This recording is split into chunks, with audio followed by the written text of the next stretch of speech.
Oh, bless you. Hey. Hey, baby. Hey, beautiful. How are you this morning? I'm beautiful. God bless. Sexy, American Eagle. Cette jeune femme a marché dans les rues de New York pendant 10 heures sans dire un seul mot. À la fin de la journée, elle a entendu 108 remarques et interpellations de la part d'inconnus.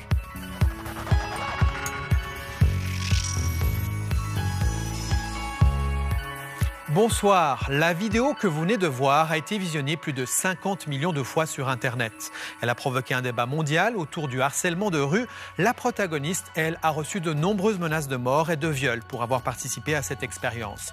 Ce qui pourrait sembler être de simples compliments est en réalité, et vous allez le voir, une attitude machiste et sexiste pas forcément agréable à vivre. Imaginez un instant si à la place de cette passante, il y avait un homme et que des dizaines de femmes fassent des remarques sur son physique. Pas certain que la scène serait regardée de la même manière. Ce soir, nous tenterons de comprendre pourquoi certains hommes, et étonnamment certaines femmes aussi, estiment encore au XXIe siècle que la femme n'est pas l'égale de l'homme et qu'elle mérite un traitement différent dans bien des domaines. Nous verrons aussi que toujours plus d'hommes se sentent à l'étroit dans des stéréotypes de genre qui ne collent plus avec leur réalité.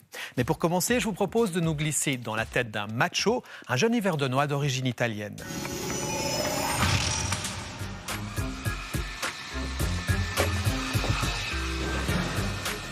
Je vais chez le coiffeur, je rentre à la maison, je vais choisir la plus belle chemise que j'ai, les chaussures, tout neuf, les meilleurs parfums que j'ai, pour qu'elle ait du plaisir à me voir, dire waouh, il est quelqu'un de beau, quelqu'un de classe, quelqu'un de gentil. C'est très important au début. Après, je vais la chercher avec ma voiture propre, qui vient de sortir du lavage. On arrive au restaurant et en attendant que la pizza elle arrive, on commence à parler de nous. Je veux tout de suite montrer que moi je suis le meilleur. Quand la facture elle arrive, moi je la prends tout de suite, je la laisse même pas regarder. Ça se fait pas. C'est moi qui paye. C'est ça le mec. Je l'amène chez elle et moi je vais chez moi. Pour des autres choses, j'aime pas tout de suite, j'aime bien prendre mon temps en fait. Être macho, ça veut dire.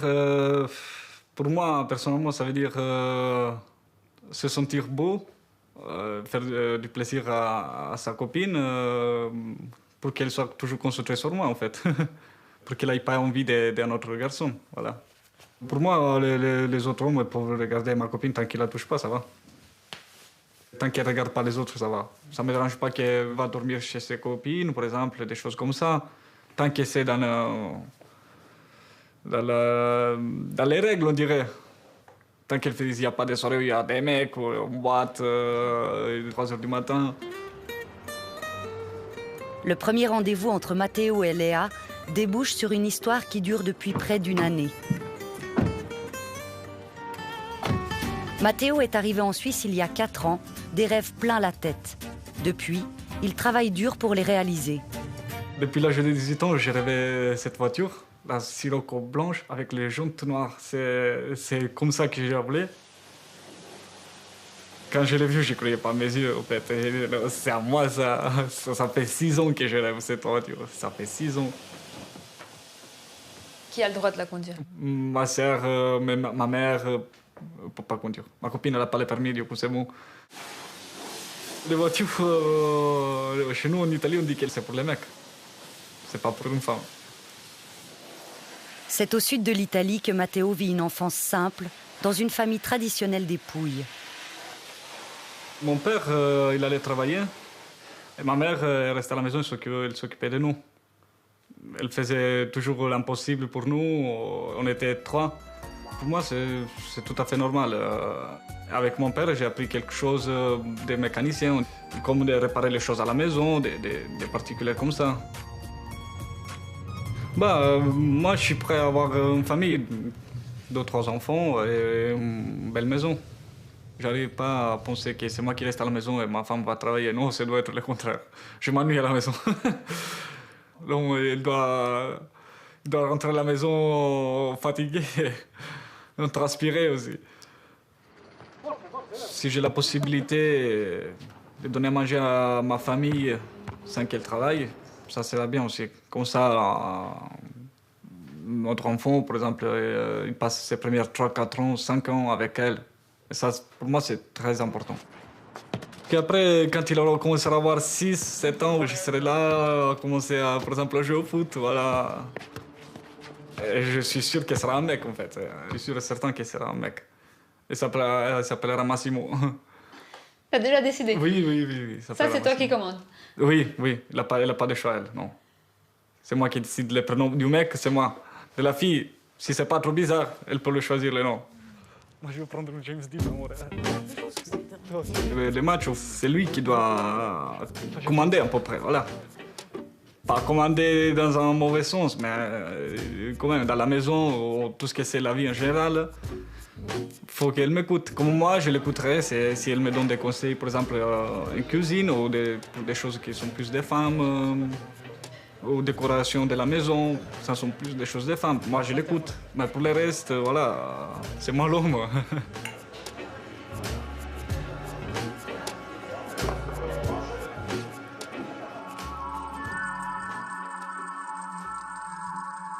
Caroline Dayer, bonsoir. Bonsoir. Vous êtes chercheuse et formatrice, experte en prévention des violences et des discriminations. Vous avez écrit différents ouvrages sur la question, notamment Sous les pavés, le genre ou encore Le pouvoir de l'injure. Alors, on vient d'entendre le témoignage de Matteo, qui est un jeune qui vit à Yverdon, mais qui est d'origine italienne.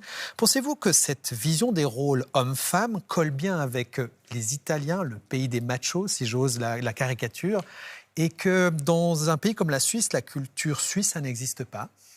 Alors hélas, ce type de vision ne s'arrête pas tout d'un coup aux portes de la Suisse. Bien au contraire, ce serait un stéréotype que de dire que tous les Italiens pensent comme ça. On voit au contraire que ça va dépendre des contextes et des éducations qui sont données, qui vont soit valoriser ou dévaloriser ce type de vision. Est-ce que le machisme et le sexisme, c'est la même chose ?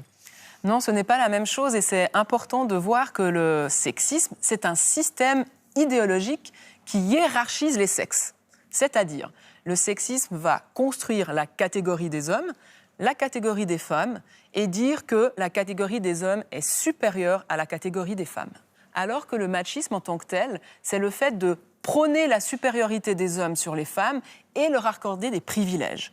C'est-à-dire qu'une conduite de macho, ça va souvent se traduire par une personne qui va décider à la place des femmes, penser à leur place, trouver normal de commander. Est-ce que c'est inscrit dans l'ADN des hommes, ce machisme, le fait de siffler une femme dans la rue, c'est dans ses gènes ? En fait, le gène du sifflet n'existe pas, tout comme le gène de la voiture ou de la poupée n'existe pas, ou du marteau ou de l'aspirateur.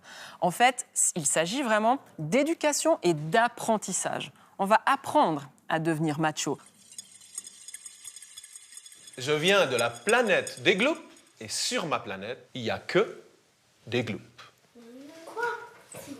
Est-ce que vous êtes d'accord des gloops? Oui. À savoir comment on reconnaît les garçons et les filles. Oui.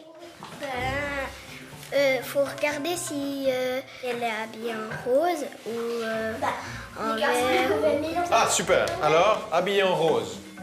Voir si les cheveux ils sont longs et puis si les cheveux ils sont courts. On va voir, Gloop, si la personne que tu rencontres À a 8 les ans, cheveux longs ou les ces cheveux enfants du collège des Ponts de Martel à Neuchâtel ont déjà des idées très claires sur les différences entre les sexes. Aujourd'hui, ils suivent un atelier de l'association SEM sur l'égalité, qui les fait beaucoup réfléchir. Il y a aussi une copine qui a les cheveux courts et peut-être les filles, elles ont aussi les cheveux courts. Il y a des filles qui ont les cheveux courts alors? Ouais. Ok. Et des garçons qui ont les cheveux longs. Ah, il y a des garçons qui ont les cheveux longs? Ouais, mais alors, qu'est-ce qu'on lui dit? Une fille a une robe ou une jupe, ça pourrait être une fille. C'est faux, parce que dans un autre pays, en fait, il y a des garçons qui dansent avec des robes ou une jupe. Ah là là, Gloop, on n'avance pas, hein? Dans nos sociétés, actuellement, on a développé toute une série de codes associés aux garçons et associés aux filles. Il a des chaussures à talons? Il a les cheveux longs. Il a les cheveux longs. C'est vraiment quelque chose qui est complètement socio-culturel et qui dépend d'une époque et qui dépend d'une culture. Pour le zizi et la zizette? Le zizi et la zézette. T'es prêt? Alors, qui a un zizi? Et qui a une zézette? Ok. Et là, on est sur un truc où c'est sûr ou pas? Avant de réaliser que ce sont les organes sexuels qui déterminent le genre, les enfants s'attachent donc à ces indices, ces codes, pour se différencier les uns des autres et savoir comment se comporter. Et qu'il y a des nénés, c'est tout. Les enfants, ils ont besoin en fait de mettre des étiquettes masculins, féminins sur le monde qui les entoure, sur les objets, sur les comportements, sur les activités. Et pour pouvoir mettre ces étiquettes, en fait, ils vont se baser sur l'observation. Et c'est là que c'est intéressant et qu'on voit en fait que c'est pas que la réalité qui compte, mais que c'est aussi beaucoup les représentations de la réalité qui sont en jeu. Et quand on observe l'univers des enfants, on constate que les filles et les garçons ne sont pas logés à la même enseigne. Bébé y compris. C'est la première question qu'on pose, ce sera un garçon, ce sera une fille. Tout est structuré autour de finalement faire devenir ce bébé un garçon ou une fille. Et on ne se comporte pas du tout de la même manière vis-à-vis de ce bébé, même déjà avant qu'il ou elle naisse, si on anticipe un sexe plutôt qu'un autre. Les couleurs sont différentes, les activités et les attributs le sont également. Les filles sont belles comme des princesses, sages et douces. Elles prennent soin d'elles et des autres. Elles sont souvent occupées dans l'espace intérieur. Les garçons, eux, sont courageux, toujours dans l'action. Ils sont explorateurs, justiciers ou techniciens. Ils parcourent le monde et en percent les secrets. Ces différences ne sont pas anodines. Le manque de diversité dans les représentations est problématique pour le développement des enfants. C'est extrêmement difficile de s'identifier à un personnage qui n'est pas un personnage de son propre sexe. Donc en termes d'identification, il y a beaucoup moins de modèles pour les filles que pour les garçons. Donc du coup, ça va provoquer une baisse de l'estime de soi. Associé au fait qu'en plus, les modèles proposés aux filles sont beaucoup moins positifs et valorisés que les modèles proposés aux garçons. Souvent, ça va être des nunuches ou ça va être des faire-valoir du garçon. Le garçon, il a un rôle beaucoup plus actif. Et ces modèles, les enfants les intègrent très rapidement. À 2 ans déjà, lorsqu'on les laisse jouer seuls dans une salle remplie de jouets, chacun se dirige spontanément vers les objets attribués socialement à son propre sexe. Les parents sont convaincus d'élever leurs garçons et leurs filles de la même manière. Ils sont absolument convaincus d'adopter le même type de comportement, mais que ce n'est pas le cas. C'est-à-dire qu'il y a des attentes qui sont réellement inconscientes sur la manière dont devraient se comporter une petite fille et un petit garçon.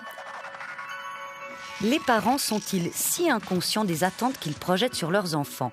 Pour en avoir le cœur net, nous avons convié 5 familles à participer à une expérience dans les locaux de la télévision.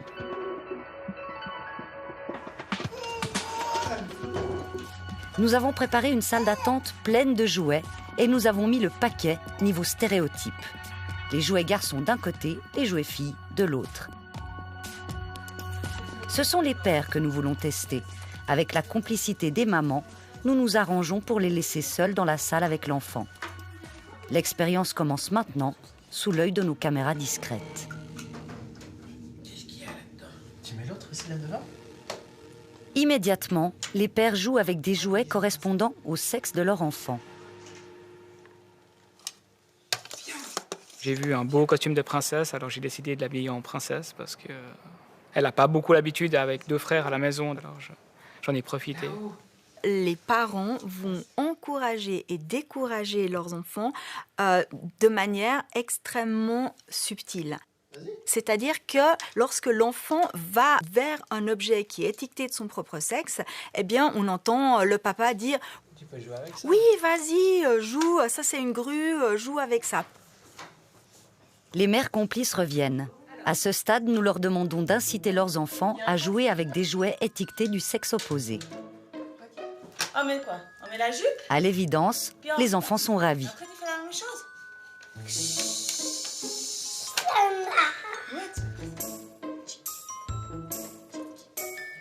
À leur tour, les pères reviennent. Comment vont-ils réagir? Lorsque l'enfant va vers un jouet qui est étiqueté du sexe opposé, le parent ne va pas lui interdire de jouer, mais va lui dire « ça c'est pour les garçons ». Mais ça, c'est un jeu de garçon, viens, on va faire le repassage. Donc sous-entendu, ça c'est pour le sexe opposé, tu ferais mieux de jouer avec quelque chose de ton propre sexe. Elle jouait avec des outils et un établi. Et je lui ai dit, ma fille, lâche ça et joue plutôt avec le fer à repasser. Tu montres à papa? Maman, elle revient. Tu montres à papa les outils? Le père reste en retrait et ne dit rien. Donc il n'encourage pas. Rien que le fait de ne pas encourager, pour l'enfant, c'est perçu comme étant un découragement. Il est où le château? Il est où le château? Il est là, le château. Vous lui avez dit, il est où le château? Ouais, c'est bien possible, oui. Oui, en fait, oui, c'est vrai qu'inconsciemment, on la pousse à aller vers un jeu qui est dans les couleurs des filles, rose. Un autre moment, on a le père qui regarde son fils en train de jouer avec des jouets étiquetés filles. Il regarde dans la salle, il se lève, il fait tout le tour de la salle, et puis il dit à son fils « Waouh, t'as vu ce casque de pompier ?» Il le met sur la tête, et puis il lui montre comment est-ce qu'un homme joue avec un jouet de ce type-là. Je ne sais pas pourquoi, j'ai été attiré vers ce casque de pompier et je voulais qu'il joue avec ce casque de pompier. Voilà. Je ne peux pas l'expliquer. C'est pas du tout que les pères sont des gros machos, absolument pas. On a été élevés comme ça, donc on n'a pas conscience de reproduire ces mêmes clichés. Mais là encore, il y a des différences dans la manière de traiter les garçons et les filles. Habituellement, le garçon, il est plus sanctionné s'il veut faire quelque chose d'étiqueté du sexe opposé que si c'est une petite fille. Le premier aspect, c'est la valeur sociale. Le fait que sur l'échiquier social, le masculin vaut plus que le féminin. Donc un petit garçon qui fait quelque chose d'étiqueté fille, en clair, il perd un peu de son prestige social. Et la deuxième raison, c'est la crainte de l'homosexualité. Alors que ça n'a strictement rien à voir. Mais les parents, et les pères principalement, imaginent que si leur fils joue avec des objets étiquetés filles, il risquerait de devenir homosexuel. Nos parents volontaires n'ont rien d'exceptionnel. Ils ont réagi comme l'aurait fait la majorité des pères et des mères dans la société. On constate ici le poids des traditions. Certains de nos participants ont tout de même fait preuve d'ouverture d'esprit.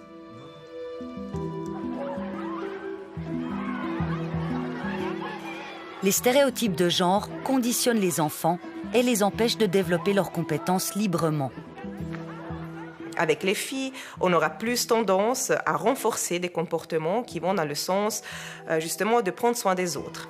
On va plus s'attendre à ce qu'elles soient gentilles, à ce qu'elles soient polies. On va plus renforcer positivement des comportements docilité. Avec les garçons, ça va être différent. On va plus valoriser le fait qu'ils soient autonomes, qu'ils soient à la recherche de défis, qu'ils essayent de découvrir le monde, qu'ils posent des questions, qu'ils soient curieux. Donc toutes ces compétences qui ensuite vont pouvoir plus facilement les porter à occuper, par exemple, des postes intéressants au niveau professionnel. Et c'est à l'adolescence qu'on reproduit de manière flagrante les stéréotypes sexistes inculqués durant l'enfance, notamment lors des premières expériences amoureuses. Ces adolescents vivent dans le centre professionnel Le Repuy, à Neuchâtel.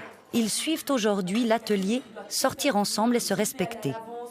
On va faire un jeu, c'est l'association d'idées. C'est-à-dire que moi, je vous donne un mot, puis en fait, vous devez me dire ce qui vous passe par la tête par rapport à ce mot. Si je vous dis femme... Cuisine. Cuisine. Ah, ça commence bien. Mère au foyer. Mère au foyer. Mère au foyer, super. D'autres. Maquillage. Attentionné. Attentionné. Cet atelier sensibilise les adolescents au sexisme. À cet âge-là, les stéréotypes acquis pendant l'enfance deviennent le modèle à suivre pour être un adulte. On a un homme avec 4 filles, il est considéré un prince charmant. Et de l'autre côté, il y a une fille avec 4 hommes, elle est considérée une fille facile. Parce qu'on est un peu habitué à ça, quoi. C'est un peu ce que les mecs qui sortent plusieurs fois avec Il sort avec 2-3 filles en même temps, c'est pas choquant, il voit ça comme normal.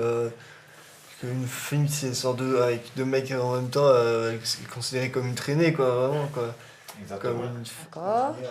On a particulièrement besoin, au moment d'adolescence, de se sentir membre d'un groupe et d'être valorisé en tant que membre d'un groupe. Donc le sexe est une des catégories qui sont saillantes. Et donc on a besoin de montrer qu'on est une vraie fille, qu'on se conforme aux normes de féminité pour les filles.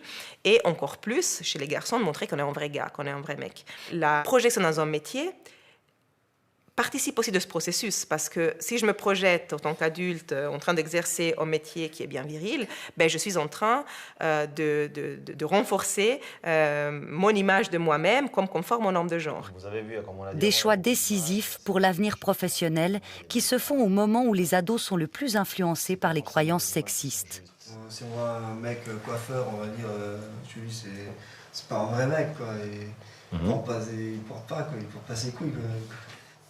Ce qu'on constate, c'est que plus la famille d'origine, les parents adhèrent fortement au sexisme, plus effectivement les garçons vont aspirer à des métiers très typiques, donc par exemple effectivement la mécanique, l'ingénierie, etc. Et les filles, des métiers très typiques pour leur sexe. En Suisse, la grande majorité des garçons choisit un métier associé au stéréotype masculin ou un métier neutre. Seuls 6% d'entre eux s'essayent à des métiers dits féminins. Un peu plus de filles se dirigent vers des métiers dits masculins. Elles sont 20% à faire ce choix. Ces stéréotypes de genre limitent donc les aspirations des gens et même leur imagination. Exemple dans la rue avec une petite devinette. Il y a un père et un fils qui sont dans une voiture, ils ont un accident. Le père décède. Le fils est amené à l'hôpital et la personne qui doit l'opérer dit « Ah bah non, moi je peux pas l'opérer, c'est mon fils ». Qui est cette personne? Ah là, je sais pas. Ah, c'est compliqué, le père est décédé. Alors il a 2 pères. Le beau-père. Ils se sont trompés dans les tests, moi je trompe. C'est le père. Je sais pas, il a été réincarné en chirurgien. C'est le père qui est mort, c'est le grand-père. Sa mère. Sa mère? Ah, c'est sa mère. Voilà. C'est ça? Ouais. Ah bah j'ai trouvé, wesh. Le mari de la mère. Enfin, le deuxième mari. Je sais pas, c'est le père adoptif. Après qui? Donc, c'est la mère. Ah bah oui. Ah, ok, d'accord, c'est ça, maman. J'ai pas pensé à la mère tout de suite, c'est vrai. Ah c'est vrai, c'est vrai. Oui, c'est vrai, le chirurgien dans ma tête n'était pas une femme.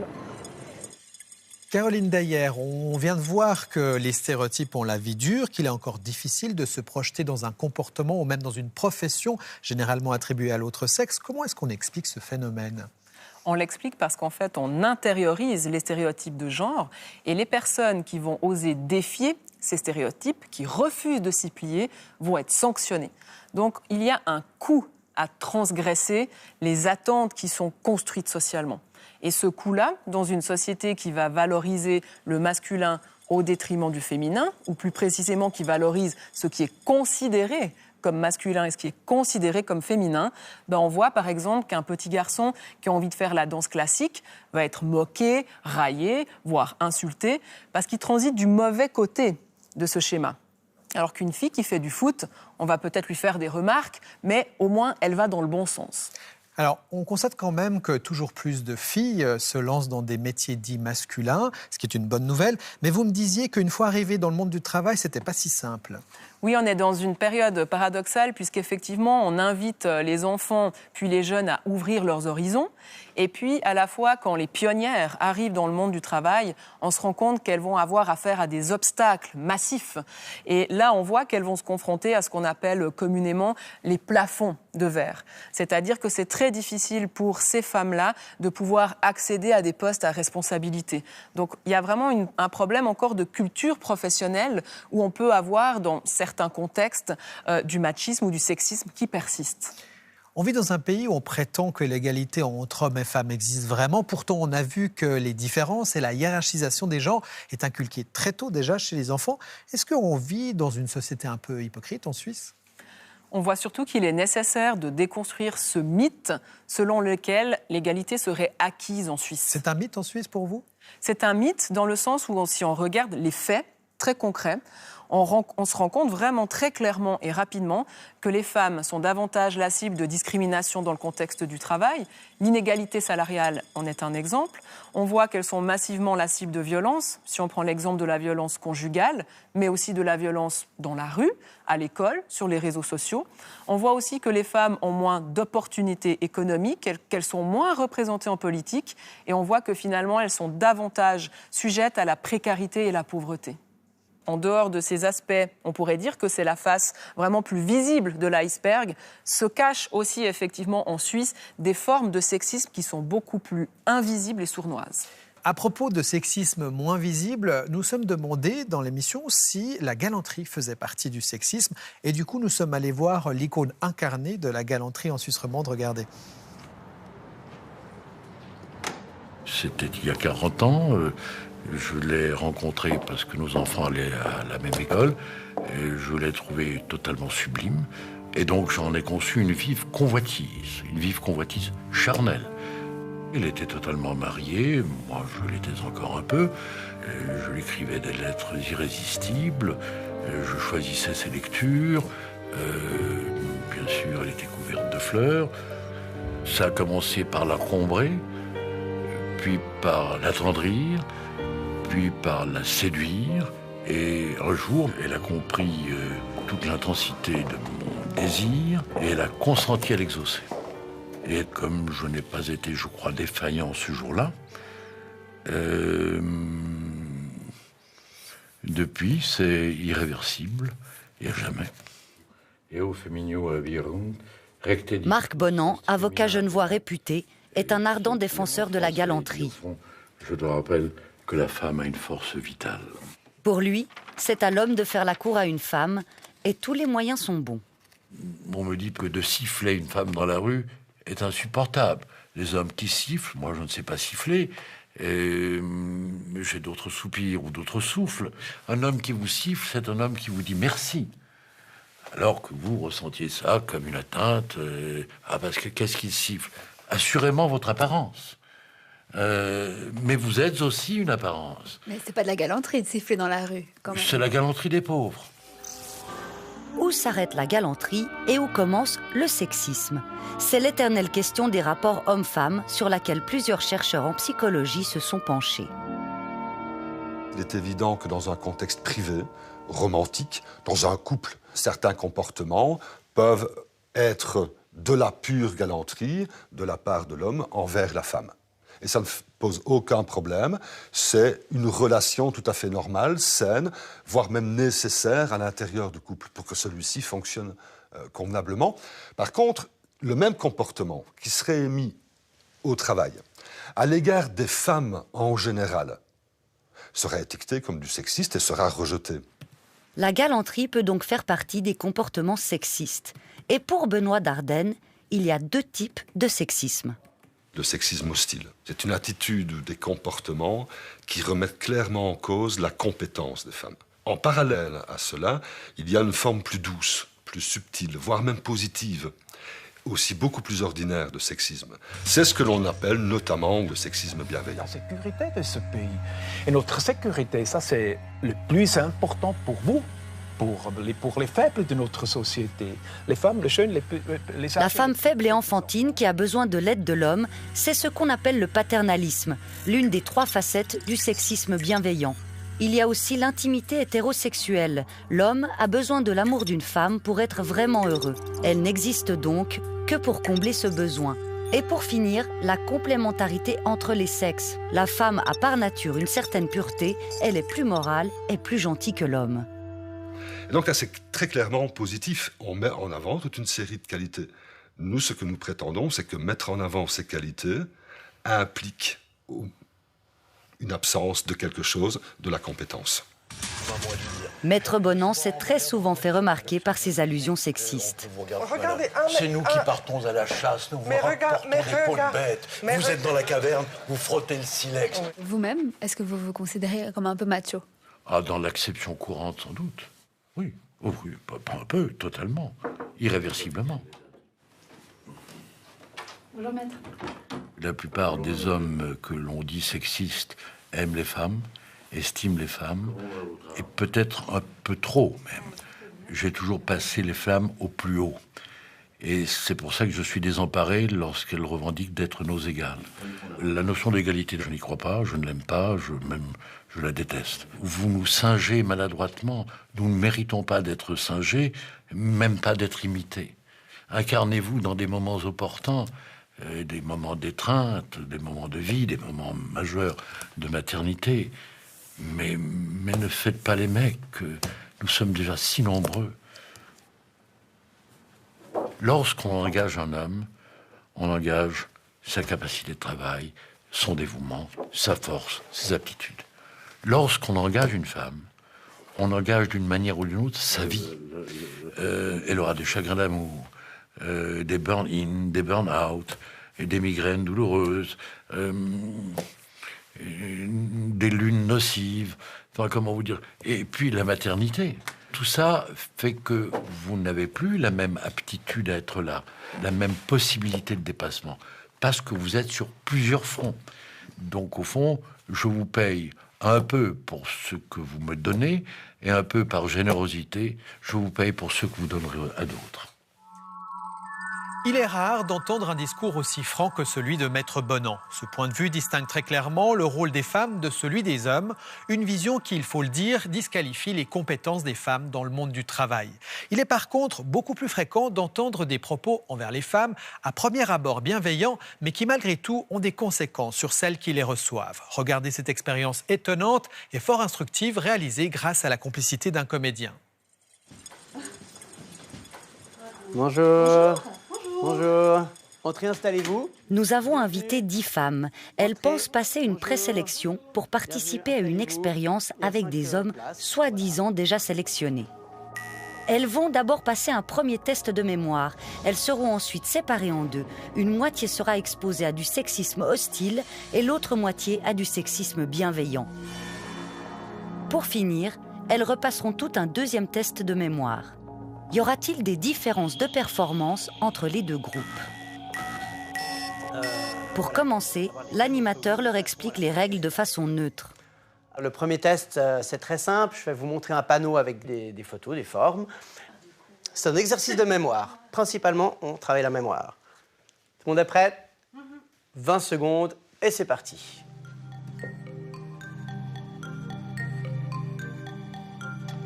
Et voilà. Après avoir observé le panneau, elles ont 1 minute pour restituer un maximum de mots.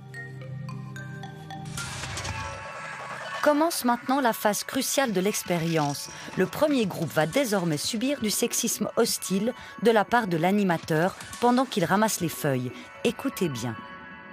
Alors voilà, il faut savoir que si on fait cette sélection, c'est parce que les féministes nous ont reproché de ne pas engager assez de femmes dans nos expériences. Elles exagèrent toujours le problème des femmes pour obtenir des avantages. Alors voilà, nous sommes désormais obligés d'avoir un quota de personnes du sexe faible dans nos émissions. Alors j'espère que je ne vous vexe pas en disant ça. Les femmes se vexent toujours, facilement. Ouais. On ne se vexe pas parce qu'on sait que c'est pas vrai. Ah, peut-être. Alors. Donc, du coup, ça devient pathétique. Peut-être. Je vous propose maintenant la deuxième partie du test. Les remarques hostiles de l'animateur ne sont pas passées inaperçues. Je me suis dit, tiens, on doit encore prouver que la femme est aussi intelligente que les hommes. En fait, on est en 2018, je pense que ça a été largement prouvé.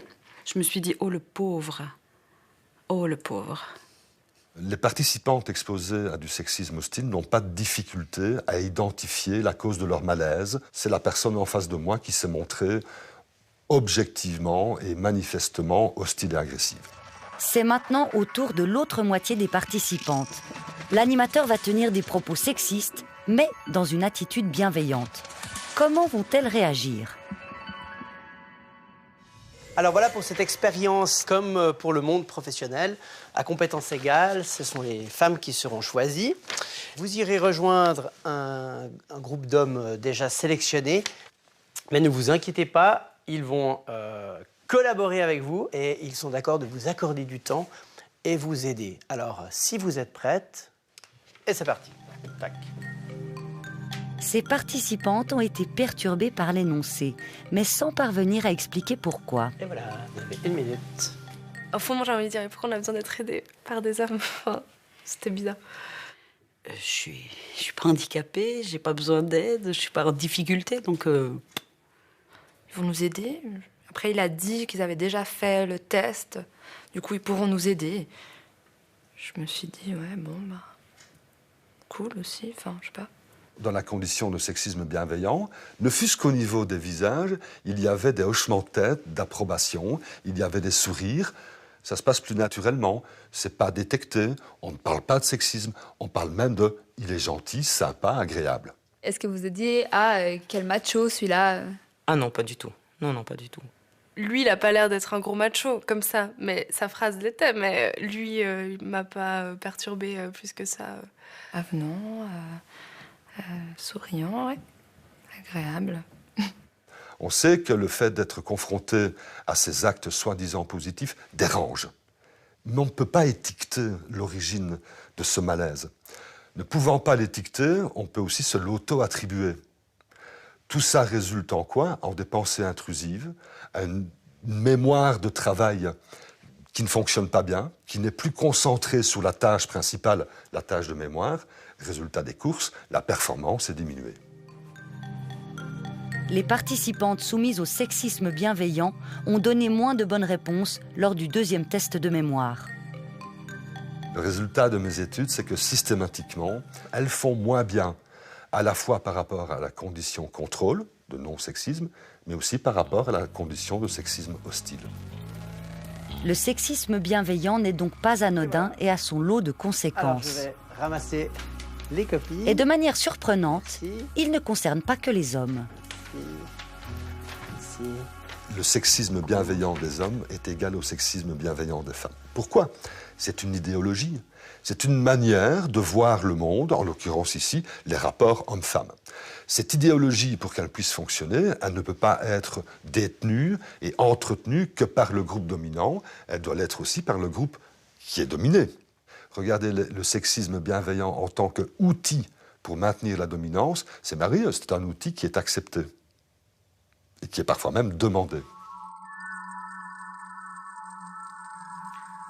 Caroline Dayer, on vient de voir dans cette expérience l'impact négatif que le sexisme bienveillant peut avoir sur les femmes. Ce qui est surprenant, c'est que ce sexisme bienveillant, on le retrouve chez les femmes aussi. En fait, ce n'est pas si surprenant. Pourquoi? Parce que les femmes comme les hommes vont incorporer ces stéréotypes de genre. Les hommes comme les femmes vont incorporer ce qu'on appelle la police du genre. La police du genre, c'est une manière de signifier que si on ne correspond pas aux attentes qui sont stéréotypées, eh ben, on va être puni. Donc ça veut dire que les femmes elles-mêmes ont appris à le faire et vont aussi se punir elles-mêmes ou punir d'autres femmes. Il faut dire aussi que parfois les femmes utilisent, on va dire, obtiennent des avantages en jouant la femme fragile ou la femme sensible. C'est quand même là aussi un peu étonnant. On pourrait vraiment se questionner si c'est des avantages, parce que si on est dans un système qui est déjà asymétrique et déséquilibré, c'est pas vraiment des avantages, ça c'est la première chose.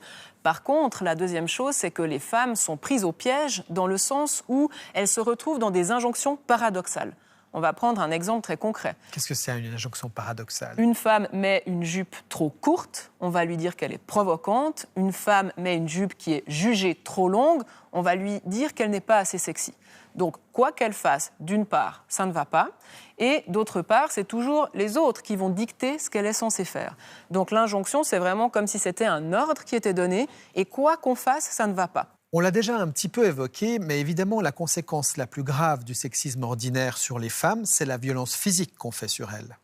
Effectivement, si on revient à l'image de l'iceberg, on a vraiment ce système sexiste et les manifestations qu'on va voir, c'est par exemple les injures, qui sont des violences verbales. On peut avoir les violences physiques, comme les coups, et les violences sexuelles, qui sont les viols. Donc ce qu'il y a d'intéressant, c'est de voir que ces violences ne sont pas du tout isolées, mais forment une constellation. Et cette constellation, elle est aussi intéressante à prendre en compte si on veut vraiment lutter contre les violences, à se dire, mais essayons aussi de penser ce que c'est que la construction de la masculinité. par exemple, être un homme, c'est être fort, voire violent, c'est très problématique parce que ça va cautionner des comportements qui sont inacceptables, alors qu'il n'y a rien qui va justifier la violence. D'ailleurs, à ce propos, je vous propose de regarder la séquence suivante. Nous sommes amusés à tester et à mettre en péril la masculinité de certains de nos hommes volontaires pour voir leur réaction. Et je tiens à préciser que ce ne sont pas des hommes violents. Et d'ailleurs, je les remercie de s'être prêtés au jeu. Regardez. 12 volontaires nous rejoignent pour reproduire une expérience américaine qui teste la masculinité des hommes. Pour commencer et brouiller les pistes, Luigi leur donne un faux prétexte. Bonjour à tous, bienvenue. Le but de la journée, c'est de mesurer vos compétences personnelles, c'est-à-dire votre habileté, votre motricité et votre coordination dans différentes tâches qu'on va exécuter maintenant. D'accord ? Des chercheurs postulent que la masculinité, c'est quelque chose qui est difficile à acquérir, mais qui est facile à perdre. On est femme parce que notre constitution biologique fait de nous des femmes. Être reconnu en tant qu'homme, selon eux, c'est beaucoup plus compliqué. Il faut qu'on en fasse la preuve permanente. Le premier exercice, c'est le punching ball qui est devant vous. C'est parti. Chacun des volontaires donne 3 coups dont on mesure la puissance. Bravo. Le professeur Berendt nous assiste pendant cette épreuve. Il note l'ensemble des scores. C'est parti. Venez seulement ici. Place maintenant à la deuxième étape. C'est là que tout se joue. Nous divisons nos sujets en 2 groupes. Mettez-vous près de moi, comme ça je peux vous expliquer ce qu'on va faire. Alors, ceux qui ont les cheveux, je vous propose de faire la plus jolie tresse et élégante possible, avec les accessoires qui sont dans ces sacs. Et puis, ceux qui ont la corde, je vais vous demander de faire la tresse la plus solide possible. Vous avez 5 minutes pour faire cet exercice. Allez-y. L'idée de l'expérience est d'amener ces hommes à faire une activité considérée comme féminine, le tressage de cheveux. Pour renforcer le côté féminin de l'exercice, nous avons rajouté des accessoires très girly. Pas mal, avec un petit cerceau, un petit cœur. J'ai 3 filles et les 3, c'est ma femme qui coupe les cheveux et qui fait les tresses des filles. Bon, elle a l'air pas mal cette corde. Elle a l'air solide. Ben, j'ai pensé que j'aurais préféré les cordes. Voilà, j'ai jamais fait de tresse de ma vie, donc voilà. Tiens pas le nœud. Ça, je sais pas, c'est ni bien ni mal, c'est pas beau, quoi. Par-dessus, par-dessus et par-dessus, vous avez une tresse. Essayez. De par cette activité, il y a quelque chose qui se passe. Il y a comme un malaise, on rigole plus facilement. Bah ouais, vous pouvez faire coiffeur pour femmes, là, je pense que vous avez un avenir, là. Ah ouais ? Ouais, franchement. dans les tresses. Bah ouais. Ouais, moi ça me faisait marrer parce qu'en fait j'ai fini la tresse plus vite que les autres et du coup je lui mettais des petits accessoires, des trucs pour un peu la pomponner, quoi. Alors on est un peu plus, je sais pas, un peu flashy comme ça. Puis ça c'est donc pour donner un petit côté nature. Exactement. Ouais, plus naturel, moins figé, quoi. Comme ça, un peu fofolle. Voilà. D'accord. Bah, tout simplement, j'étais pas à l'aise. Et voilà, mais ça m'a fait rire. Les 5 minutes se sont écoulées. Retour au punching ball. Ceux qui se sont amusés à jouer au coiffeur pour dames vont-ils, à présent, vouloir prouver leur virilité ? Peut-être que j'ai voulu y aller un peu plus fort pour garder le même rythme. L'idée du punching ball, c'était une façon de mesurer cette tendance qu'on a en tant qu'homme, menacé dans sa virilité, à vouloir compenser d'une manière ou d'une autre ce manque de virilité, à vouloir montrer que, effectivement, nous sommes des vrais hommes, malgré tout. Ouais, c'est important d'avoir un plus haut score. Je sais pas, c'est un orgueil masculin, j'en sais rien. Et en effet, comme dans l'étude originale, on constate une différence significative entre ceux qui ont tressé les cheveux et ceux qui ont tressé les cordes. Les gens qui sont passés par cette activité menaçante ont compensé et ont tapé plus fort dans le punching ball, se sont montrés presque plus agressifs que les autres. Se montrer agressif est une façon de montrer sa virilité. Tous les hommes ne sont pas sensibles de la même manière aux menaces à la masculinité. Ce sont souvent les hommes qui tiennent davantage à la masculinité traditionnelle, qui peuvent se sentir menacés justement par ce genre d'activité typiquement féminine.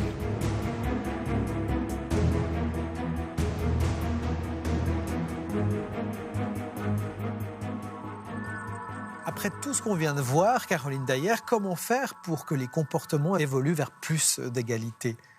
Alors, il s'agit de passer des discours aux actes de manière cohérente et durable. Donc, on a un premier plan qui est celui, par exemple, de l'intervention, c'est-à-dire que chaque personne a un pouvoir d'action. Par exemple, intervenir par rapport à des injures sexistes ou sexuelles, c'est une manière de montrer son désaccord face à ce type de violence et de soutenir les personnes qui en sont la cible. Un autre plan, c'est celui de la prévention. C'est très important de sensibiliser les enfants et les jeunes et de former les professionnels sur ces questions puisque ça nous permet de déconstruire ces stéréotypes de genre qui enferment autant les filles que les garçons.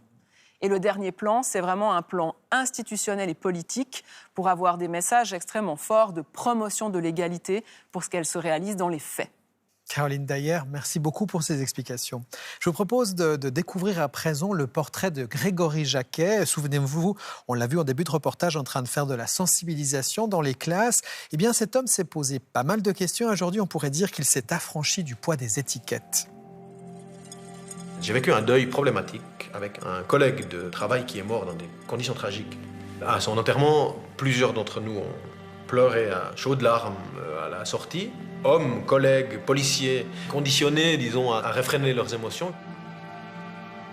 Dans les moments qui ont suivi, tout le monde disait « Ah, je me sens triste à cause d'eux », ce qui était une révolution, personne n'avait jamais dit un truc pareil. Mais tout le monde avait terminé en disant que c'était la première fois qu'il pleurait depuis qu'il était bébé. Et ce qui sous-entendait assez bien, je me souviens que c'était probablement la dernière. Je me souviens d'avoir compris ce jour-là qu'on avait quand même un problème. Donc mes émotions, j'ai appris à pas pleurer, parce que si on pleure, on n'est pas un homme, ou bien on est une femme, ou bien on est un PD, ou bien juste, ça se fait pas, puis c'est tout. À ne pas être triste, ça, ou alors tu te débrouilles avec ça tout seul, mais enfin en tout cas pas à chercher une solution, chercher de l'aide ou à l'exprimer. Tu ouvres ? Je pense que c'était pas très loin d'être carrément pas possible de demander de l'aide, parce que c'était un aveu de faiblesse qui risquait de me poursuivre. C'est comme ça que je me représentais les choses, à ne pas avoir peur. Ça, c'est sûr que non. Par contre, alors la colère, ça va. On met le t-shirt dans le pantalon. Pourquoi faire? Comme ça, on n'a pas le courant d'air. On n'a pas le courant d'air. Aujourd'hui, père de 3 enfants, Grégory a grandi à Neuchâtel dans une famille d'agriculteurs plutôt traditionnelle. Dans les livres que je lisais, dans les films, dans la musique, partout, c'était assez évident qu'être musclé, puissant, extraverti, possédant et performant, réussir ça, a priori, c'était être aimé. Un vrai homme, il se doit d'être viril, il se doit d'être assertif, indépendant, robuste, peut-être même parfois agressif, compétitif. Bon, mais alors c'est moi qui gagne. Souvent, on essaie de ressembler à ce modèle. Il y a quelque chose de valorisant à être reconnu comme un homme, un vrai, parce que du coup, on fait partie du groupe dominant de la société. C'est moi, c'est moi. Grégory se mettait beaucoup de pression pour ressembler à ce modèle et se faire accepter parmi les garçons de son âge. Mais j'y arrivais pas, quoi. J'étais mauvais, je faisais du foot, puis j'étais pas bon, puis voilà, alors que c'était nécessaire d'être bon, et puis je voulais être grand et fort, puis j'étais petit, mais j'allais d'échec en échec. Plus grand que toi. Des idéaux impossibles à atteindre qui empoisonnaient la vie de Grégory. Pour éviter l'échec, il mettait en place des stratégies. Je me souviens d'avoir inventé des amoureuses formidables, avec lesquelles j'avais vécu alors évidemment des aventures incommensurables, puis aller raconter ça à mes amis, j'avais eu des succès incroyables. Ça c'est à 15 ans, puis évidemment alors quelques années plus tard, ces succès incroyables ils s'étaient déroulés dans des lits, n'est-ce pas? Bien entendu. Les mensonges et le besoin de se conformer au modèle masculin l'oppressent. Avec les années et plusieurs remises en question, il finit par déconstruire le schéma dans lequel il s'était enfermé. Mais le vrai déclic arrive le jour où il envisage de fonder une famille. À partir de ce moment-là, alors, je suis allé beaucoup plus loin dans la contestation du modèle que j'avais compris, puis la création d'un modèle alternatif. Puis alors là, pour moi, c'était la révélation, quoi. Autour de 32-35 ans, là, quand les enfants sont arrivés, je me suis rendu compte que ça faisait 10 ans que je faisais des âneries, quoi. Déjà, il faut avoir envie de sortir du moule et puis de se réinventer. C'est vrai que pour les femmes, il y a quelque chose à gagner. Sortir de la maison, On en gagne en prestige, on en gagne en statut. Alors que pour les hommes, sortir de ça, ça veut dire peut-être aussi perdre un peu de ce statut social élevé sur lequel on est assis depuis si longtemps. On a l'exemple de femmes astronautes, chefs d'entreprise, qui montrent qu'il est possible, en tant que femme, de sortir du foyer, de se consacrer à sa carrière, par exemple, et puis d'avoir du succès. Il n'y a pas beaucoup de modèles pour les hommes, de modèles de réussite, surtout, d'hommes qui se seraient détournés de leur carrière pour se consacrer, par exemple, aux enfants.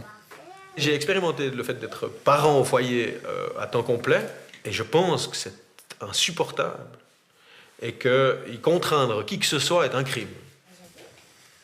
Quand on est parent au foyer, tous les jours, on lave 6 ou 7 fois la même assiette, et à la fin de la journée, elle est sale. C'est intolérable. Enfin, c'est-à-dire, c'est la vie, c'est normal.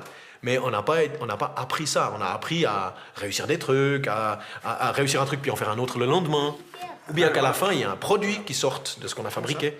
Alors bien sûr, il y a un enfant bien éduqué qui sort, mais c'est pas épanouissant. Après une période de tâtonnement, sa femme et lui ont finalement trouvé un modèle égalitaire qui leur convient. Finalement, ma compagne et moi travaillons à 140% à nous deux, ce qui est à peu près l'équivalent d'une famille avec un père qui travaille à 100% et une femme qui a un emploi à temps partiel. Donc ça, voilà, moi j'ai trouvé mon équilibre là-dedans. C'est-à-dire que j'éduque des enfants et c'est marrant. Et la vie professionnelle, par ailleurs, qui me satisfait. Et vous êtes d'accord que ce soit moi qui brasse, sinon il y a tout qui va ressortir ou pas? Avec les 3 enfants, ce que j'aimerais leur transmettre très fort, c'est l'idée que plusieurs modèles de vie distincts sont possibles. Toutes les attributions masculines ou féminines sont discutables, toutes. Mais soit un homme ne pleure pas, ou ne soit pas faible, ou ne soit pas triste, ou n'ait pas peur, ou ne manifeste pas ta peur, ne me dis pas que... Enfin voilà, toutes ces âneries.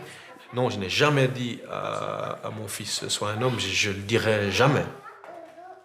C'est moi qui fais. Vas-y. On voit.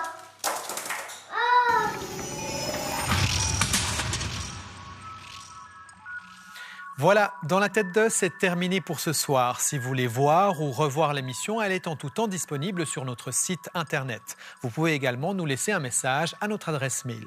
Et pour celles et ceux d'entre vous qui souhaitent mesurer leur niveau de sexisme, nous vous proposons de répondre à un questionnaire conçu par des scientifiques américains et que vous trouverez sur notre page Facebook. Je me joins à l'ensemble de l'équipe pour vous souhaiter une très belle soirée. À bientôt.